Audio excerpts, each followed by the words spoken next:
Welcome to another In Wheel Time podcast, a 30-minute mini version of the In Wheel Time car show that airs live every Saturday morning, 8 to 11 a.m. Central.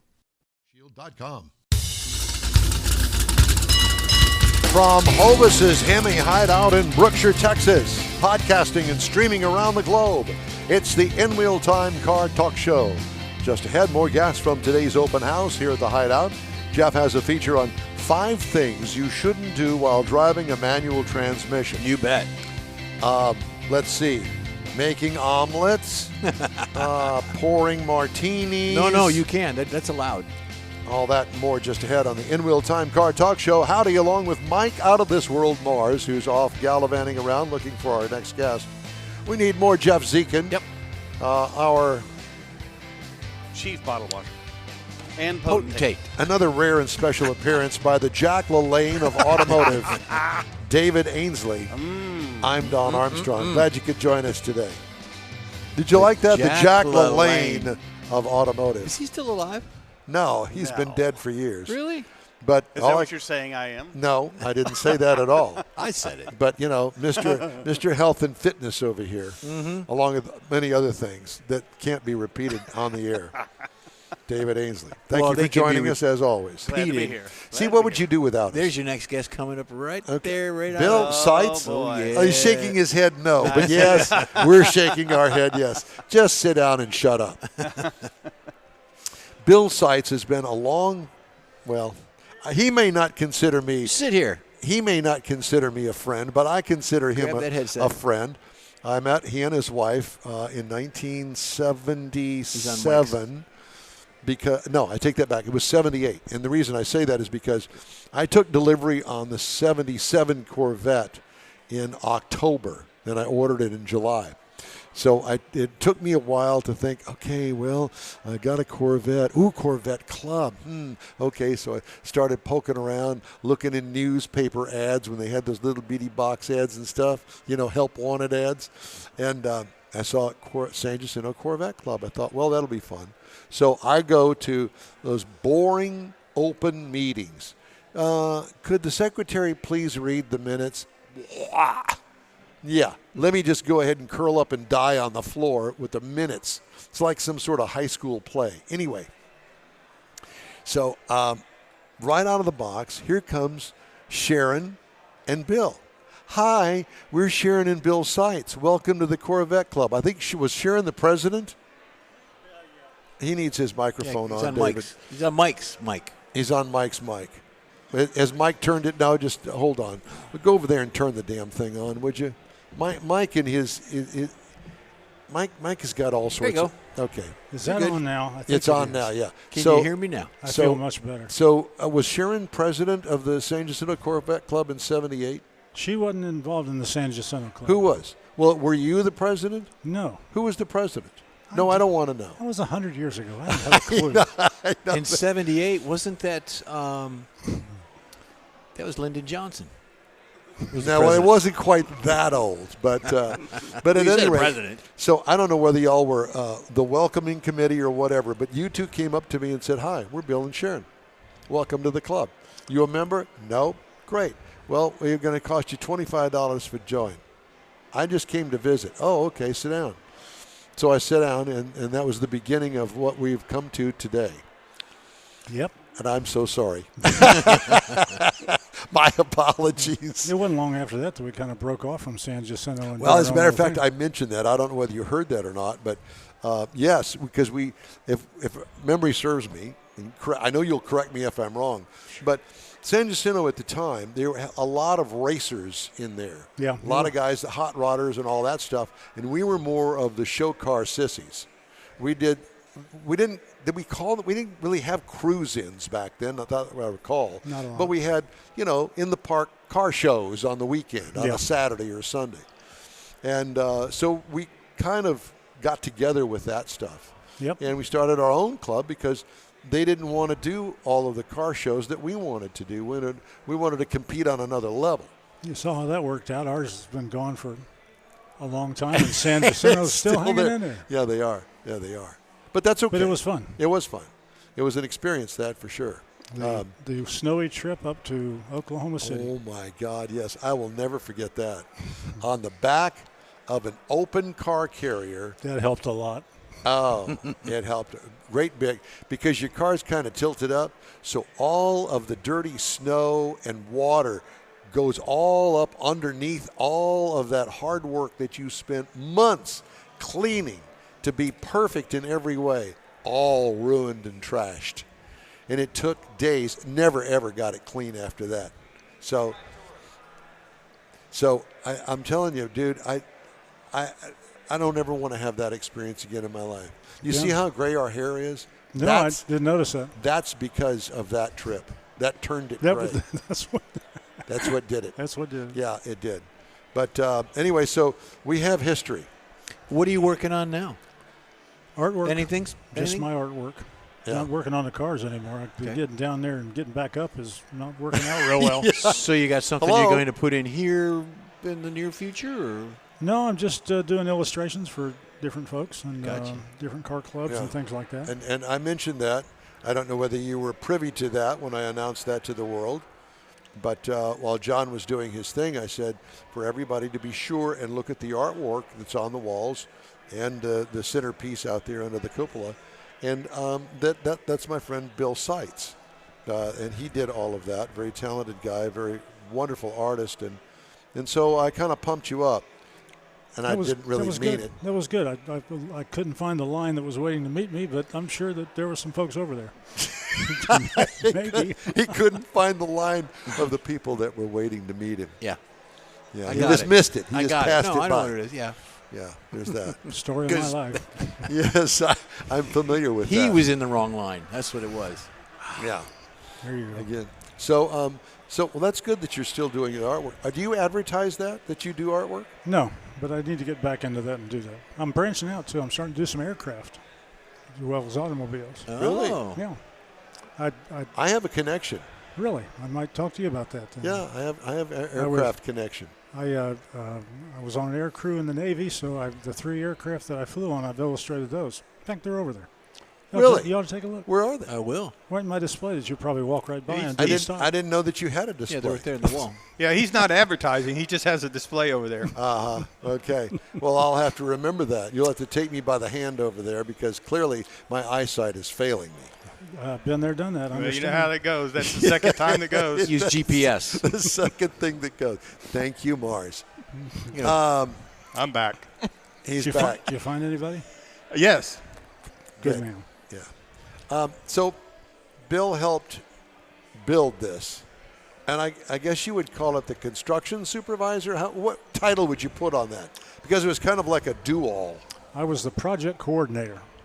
That'll work. I built There you go. nothing, but I kind of coordinated the folks that had Put the that talent over to build it. there. So in other words, you had like tote the that concrete guy come on one day. We had a project. We had a construction superintendent and construction manager that actually worked closely with the subcontractors, but somebody kind of had to keep it all coordinated. And Well, all that I'll stuff. never forget. I ran into you and you said, "Listen, when this thing is built, you've got to come out and see this thing." Did he have a name for it back then? We were still making lists. Yeah. Everybody kind of threw in a name or two to see what. It's going to So what are some of those names? Obviously, this one won, but I don't recall. I can't even recall the one that I put in, which did not win. But Hemi Hideout, and I don't know who put that in, but it just seemed to fit. And Yeah, it does. clicked. Yeah, it does. It's very good. But when did John hire you to start your position and help build this thing? It's about 2010. 2010. Yeah. So 14 years ago. Thank you. Yes. That, right? And We spent 2.5 years building it, and then what took so damn long? Were you part of the highway crew that is trying to fix You're it out running here this in show? front? it was a project coordinator. It was the project coordinator that did it. That's what drug it all down. How long did it take to build this? About 2.5 years total from the time we put flags in the ground marking the spot until we finished paving out by the main gate and opened it. Oh, so you did the paving too out from the main John gate? had all that done. We actually used the dirt coming in here instead of the broken up blacktop that was for the main road. Gotcha. And fortunately, that was the year 2011. I think we had the big drought for like a year or two. Yes. Which was a blessing for this place because we had no downtime. And it wasn't a big muddy mire. We'd have still been stuck out there. Yeah. So the ponds that I see out here driving in, were those dug or were those natural formations? There was some ponds already there that I think John and his family had put in before, but we dug them much deeper. It was extensive. The geothermal heating and cooling expert said that heat transfer is best in water. So we said instead of drilling holes typically that you'll put piping in for geothermal cooling, run it out to the pond. And, of course, then he said, well, it's not quite deep enough, so we excavated about 3,000 truckloads of dirt. Oh, my gosh. So you added ponds and the existing you dug deeper. Much deeper. And we put a big glorified radiator, heat transfer, heat radiator in the deep end of that one pond. It looked like a construction project for a highway or a lake. I'm sure. It was amazing. Yep. Wow. And that's all. You took photos for the historical part of it, or is there a timeline that maybe there's a book that you can look through? And don't have a book. I took about 2,000 photographs, and we've got a small 80 photograph chronological display in the barn. That's what I was looking for, the chronological part of it. And that gives folks a taste of kind of how it worked from groundbreaking all the way through the progression, all the way to the end. How long did it take him to raise the structure itself once the foundation was poured? Recall? Several months? Relatively quick, a couple months. There was a team of about 5 or 6 guys that do this. They came out here and had a couple trucks, and we had two-man lifts and about 150 come-alongs, big, ratchet deals. You grab that end, I'll grab this end. Let's lift it up. Yeah. And it went up just like crazy. Were there cranes involved? We had 2 cranes, yes. They'd take each one of these big truss assemblies, and they'd build it flat on the ground or on the concrete, assemble it, and then they'd have a crane raise it up into position, tie it into the concrete. Then it would sit there with it suspended, and the next crane, we had 2, would raise the next truss, and then they'd tie them together so they're freestanding and move the cranes down and so on. This was all new for you, was it not? Pretty new, yeah. Yeah, because, I Googled it. Yeah, Googled it. Yeah. I know for a while that you worked for Fluor. And so years ago, yeah, years ago, but that was not your focus at all. Not related. No. I've done a lot of things. I Some successfully. Have you always been an artist, or is just one time in your life you just picked it up and said, "Hey, I can do this"? Or as a child, you've always done art? Always liked it right from the get-go. My dad was artistically inclined. He didn't pursue that as a profession, thank goodness. It doesn't pay much, but it's been my talent for a long time. Don's, the illustration I did for you was one of the first ones I did. It's in the studio. It's in the studio. Yeah, cool. It's in the studio. I probably need to touch that up for you a little bit. Well, it is a watercolor and it has faded, but that's okay. I like it the way that it is. I can touch it up if you like. Well, it kind of matches Don. Little faded. It looks old and faded. Old and pathetic. But he didn't say that. But the structure is still there. He's right. Like I said, I can touch that up. Solid frame. You can. Yeah, I know you can. But I will tell you this. I told the story about the Pontiac Sunfire. Bird. Was Sunbird. Sunbird. All right, Sunbird that Sharon had, and the air conditioning went out on it. And I don't recall that. Yes, you do. And I'll never forget going over to his house, and half the stuff underneath the hood is torn out of the car. I said, "Bill, what are you doing?" "Well, I'm trying to fix the air conditioning." "Well, what do you mean?" I said, "Well, the compressor did this, and the evaporator did that." I'm going, I don't know anything about any of that. So he got in the book out and somehow managed to figure it all, how it all works, and put it all back together, and it worked. Amazing. If I'd have done that, it'd still be laying on the floor. I remember that now. Yes, I do. You know the story of how we bought that car? No. Sharon and I, being the masters of negotiation, we went into a Pontiac dealer down on I-10 somewhere out in Katy. We were going for a Grand Prix. She had one when she was younger. And found out that we couldn't afford it, so there was a really neat Sunbird on the showroom floor. Oh, God, a brown and we one. said, we want that one. And so instead of a Grand Prix, we came in with a Sunbird. Oh, my God. Because it was a pretty color. Kathy bought Brown. a Taurus SHO off the showroom years ago because it was petty blue, gray interior. This was not that. This was not that. I think I paid as much for it as we would at a Grand Prix in the long run. Oh, yeah, trying to keep it running. Yeah, so I do remember that vividly. I also remember one summer, we had no rain. They go out of town. Don, will you come over and water the grass? Yeah.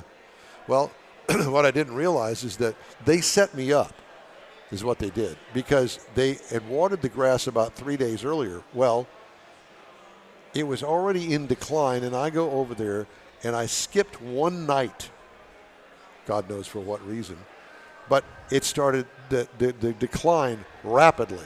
And I'm watering. I'm thinking, my God, how much water is it going to take to get this thing to come back? I knew nothing about grass. Mm-hmm. Well, certain types.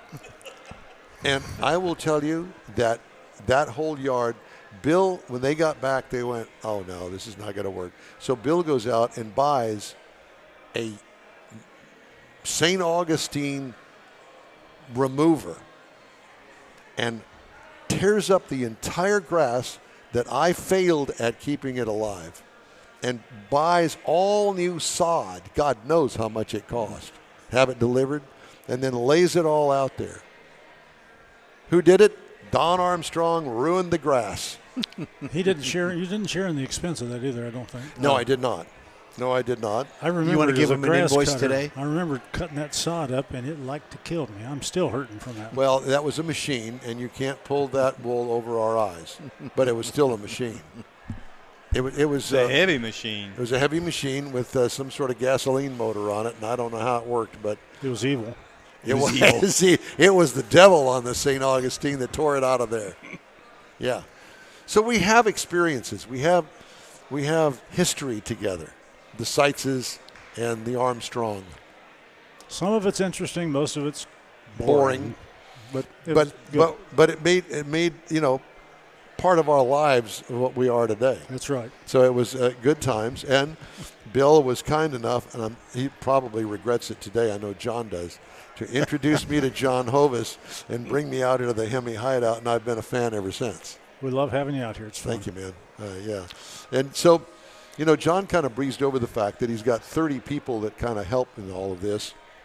I know that you and Sharon are part of that crew, but explain to everybody how that works. So they have an event out here, depending on what kind of event, they'll call in all the crew or a few people from the crew. Shelley puts a list out, emails it to everybody who's involved or wants to be involved. Who's available. We pick whoever's available, and we'll come out and help out. He pays us absolutely nothing. And it's just wonderful. Yeah, well, it's for a good cause. And, I've never heard anybody complain about the fact Not a one. I had to pay $10 to get in. Well, I did take that back. Tommy Noto complained one time because he didn't know that he had to pay cash, and they don't take credit cards, so he spent an hour trying to find an ATM around here. There is nothing around here with an ATM. He had to go down the freeway to get the $20 for he and his wife to get in here. They ain't getting past Paula. And you would think some friends would have gave him $20, instead of him going down the road. Well, I didn't know that I would have paid his way in, but I didn't know he was here. So how am I to know? I guess I just go dump my wallet over there to Paula, and she'll just dole it out for me. Yeah, whoever needs it. Hey, I know Don Armstrong. Oh, well, here you go. Here's some tickets. $10 out of that, $10 there. $50 if you know Don. That's exactly right. Well, we love you, Bill Seitz and Sharon Seitz, and thank you both. Thank you, sir. Always enjoy talking with you guys. It's wonderful. And you too, my friend. Okay, where are we in this break mess? Time. It is break time. The In-Wheel Time Car Talk Show is available 24/7 through the iHeartRadio app. Just look for In-Wheel Time Car Talk. We also video stream our 3-hour weekly show on Facebook, YouTube, and InWheelTime.com. And podcasts, believe it or not, are at your favorite podcast provider. The In-Wheel Time Car Talk Show continues right after this quick break. Pro-Am Auto Accessories has been serving Houston's auto enthusiasts since 1984, providing world-class products for sports cars, European sedans, and American muscle. Pro-Am is known as the place to go to find exclusive and hard-to-find parts and accessories. Pro-Am is one of the very first distributors in the USA for brands such as Recaro, Redline, Momo, Corbo, and Simpson. Located in the heart of Houston's premier retail and service corridor, the Galleria area, Pro-Am's walk-in storefront includes an 8,000-square-foot warehouse, showroom, and installation bays. Pro-Am not only sells parts and accessories, but also offers installation and service. Pro-Am is now reaching a worldwide audience through Pro-Am.com, taking its local reputation to the rest of the world. At Pro-Am Auto, you'll be dealing with a small group of professionals who truly want to help you with your automotive needs. If you don't see what you're looking for on the website, call and Pro-Am will lend you a hand. Pro-Am Auto, 6125 Richmond at Green Ridge in Houston's Galleria area. Call them at 713-781-7755. Want to feel good about something special you did for someone special? In Wheel Time and the original Lupi Tortilla group of Tex-Mex restaurants have joined together to help a very worthy cause, God's Garage, a Christian-based 501c3 charity. We know there are lots of places and organizations out there where you can donate a car, truck, or SUV, but we're asking you, our car enthusiast family, to consider donating to God's Garage. Visit godsgarage.org and learn about its mission, the women that have been helped, how each one is screened, and about their Restore You program. A car donation is an easy way to make a difference in the lives of others. God's Garage needs good operating vehicles, but will take all types in working and non-working condition.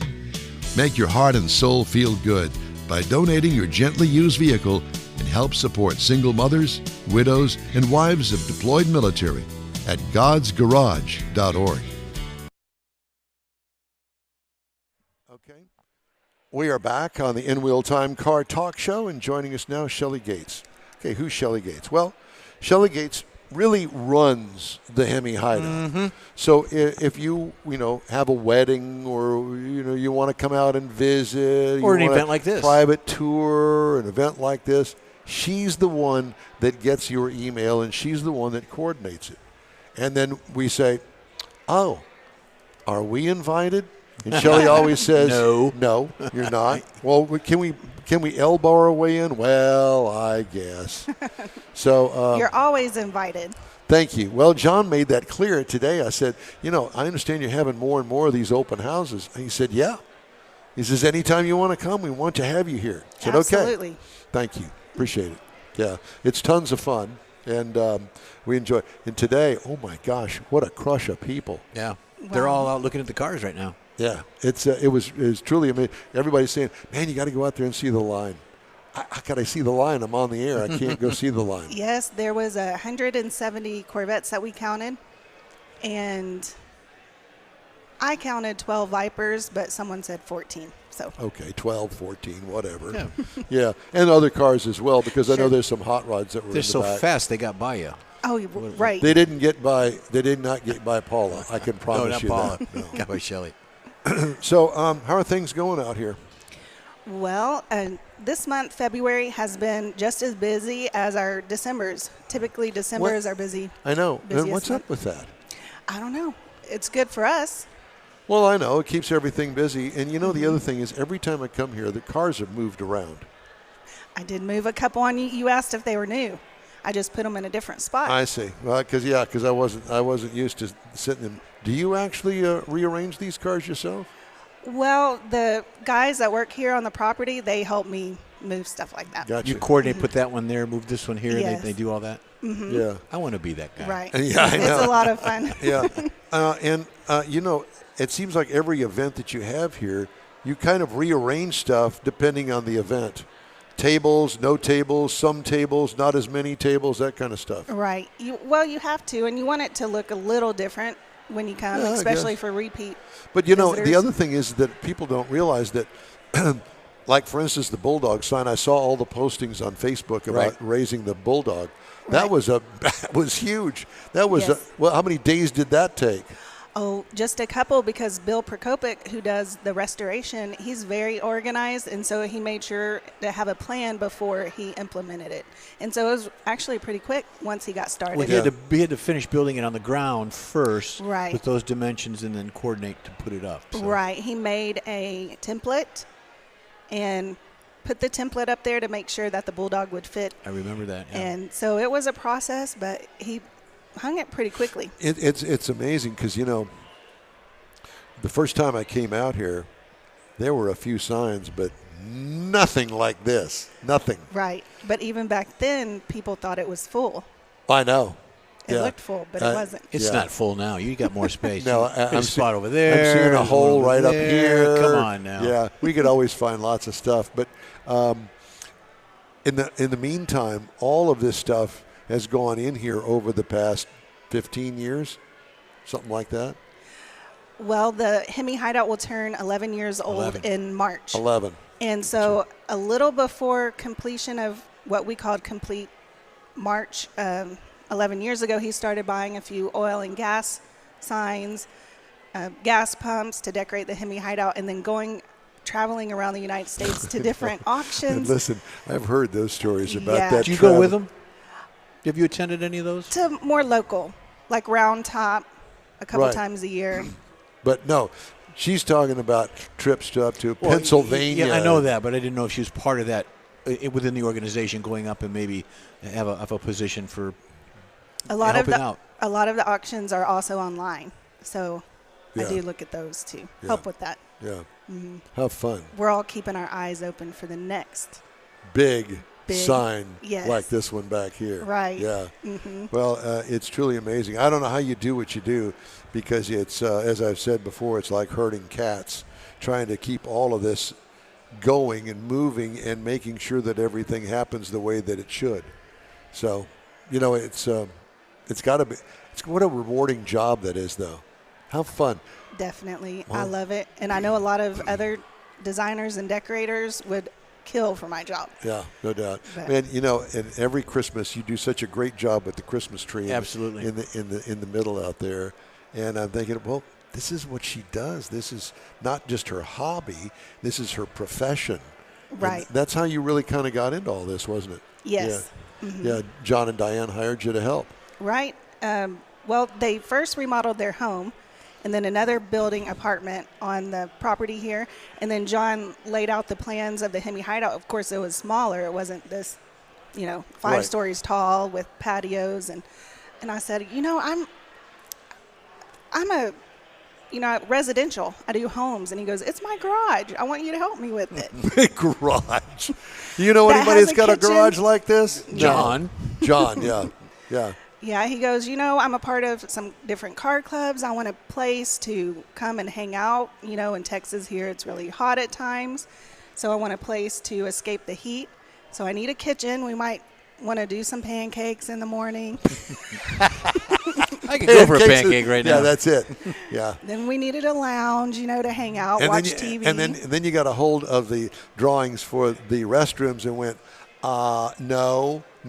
We got to redo that. Right. Yeah. We need more than one restroom. Yeah. Women needs their separate area. Yeah. Well, I'm glad that you did that. Well, it's great to talk to you. And Shelley, it's really an honor and pleasure to come out here and do these broadcasts. Thank you. We always have such a good time. Thank you for fun. everything. Absolutely. Yeah, appreciate you. Okay. Thank you. Shelley Gates. She is Ms. Hemi Hideout. All right. There you go. Today's In Wheel Time Car Show is sponsored by the group of original Lupi Tortilla restaurants in Houston, Beaumont, and College Station, Gulf Coast Auto Shield, and Pro-Am Auto Accessories. We'll continue the In Wheel Time Car Talk Show right after this quick break. The original group of Lupi Tortilla restaurants will have you telling your family and friends just what the original recipes mean when it comes to the best fajitas in Southeast Texas. Founder Stan Holt invites you to visit the original Lupi Tortilla near I-10 and Highway 6. Here's the original house that inspired the design of all the rest and the original charm that helped make Lupi Tortilla the go-to destination for Houston Tex-Mex. Speaking of original, nothing can compete with the original lime pepper marinade that everyone will agree makes Lupi Tortilla award-winning beef fajitas the best anywhere. Lupi Tortilla Katy is another location that gives you the same quality and service Houstonians have come to expect at Lupi's. It's located just off I-10 and the Grand Parkway at Kingsland Boulevard in Katy. Find yourself in Aggie Land? Head to the Lupi Tortilla in College Station, located just around the corner from Kyle Field. It's a great place to enjoy those famous frozen margaritas before or after the game.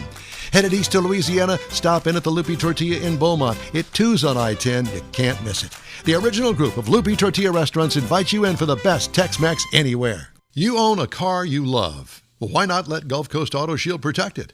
Houstonian John Gray invites you to his state-of-the-art facility to introduce you to his specialist team of auto enthusiasts. We promise you'll be impressed. Whether you're looking to massage your original paint to a like-new appearance, apply a ceramic coating, install a paint protection film, nano-ceramic window tint, or new windshield protection called ExoShield, Gulf Coast Auto Shield is where Houston's car people go. Curbed your wheels? Instead of buying new, why not have them repaired? How about a professionally installed radar detector? Gulf Coast Auto Shield does that too. Get a peek inside the shop and look at the services offered by getting online and heading to gcautoshield.com. Better yet, stop by their facility at 11275 South Sam Houston Tollway, just south of the Southwest Freeway, and get a personal tour. Gulf Coast Auto Shield is your place to go for all things exterior. Call them today, 832-930-5655 or gcautoshield.com.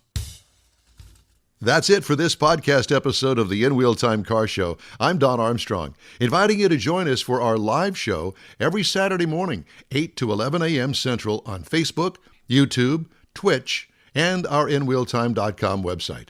Podcasts are available on Apple Podcasts, Spotify, Stitcher, iHeart Podcast, Podcast Addict, TuneIn, Pandora, and Amazon Music. Keep listening, and we'll see you soon.